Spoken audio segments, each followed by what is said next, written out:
My name is George Frazier Monroe, and I was a stagecoach driver whose steady hands and sharp eyes carried some of the most powerful and famous people in America safely through the rugged roads of California.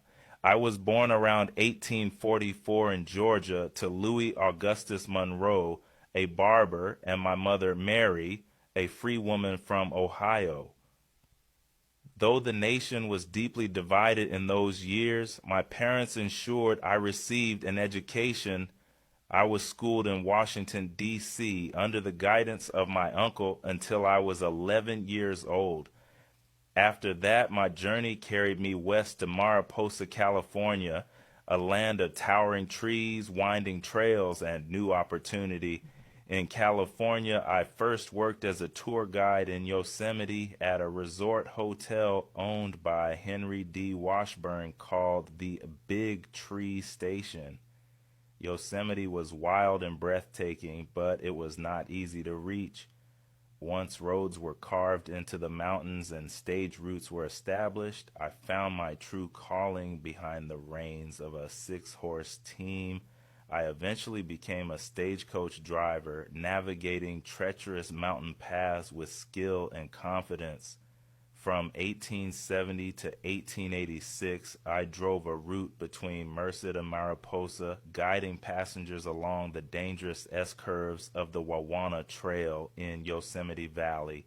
The roads were narrow, rocky, and unforgiving. A single misstep could send a coach tumbling. But I knew those trails. I understood the rhythm of the horses and the language of the land.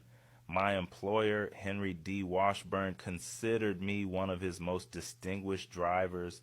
Over the years, I carried remarkable passengers.